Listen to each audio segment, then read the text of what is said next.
সাইয়েদনা মুসা আলাইহিস সালাম জিজ্ঞেস করলেন, ইয়া রাব্বি, আল্লাহ আপনার কি ঘুমে ধরে না? আল্লাহ বললেন, কোনো কথা বলা যাবে না, দুইটা গ্লাসের ভেতরে পানি নাও, পানি ভর্তি গ্লাস নিয়ে তুর পাহাড়ের উপরে দাঁড়াও। সাইয়েদনা মুসা আলাইহিস সালাম দাঁড়ালেন। আল্লাহরে আবার জিজ্ঞেস করলেন, আল্লাহ আমি জিজ্ঞেস করলাম কি আর আপনি করতে বললেন কি? আল্লাহ বললেন, কথা বলো না, যা বলেছি তাই করো। তো মুসা আলাইহিস সালাম কিছু বলতে পারে না, পানি নিয়ে দাঁড়িয়ে রইলেন। মুসা আলাইহিস সালামকে আল্লাহ বললেন, তুমি দাঁড়িয়ে থাকো আর ঘুম রে, বললেন ঘুম তুই মুসারে ধর।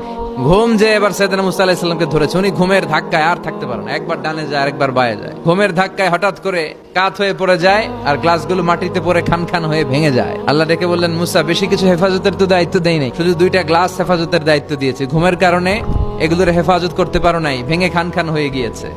আমি যদি তোমাদের মতো ঘুমিয়ে যেতাম তাহলে পৃথিবীর সাথে সূর্য লেগে, সূর্যের সাথে চন্দ্র লেগে গোটা মহাবিশ্বটা এভাবে গ্লাসের টুকরার মতো খান খান হয়ে যেত রে মুসা।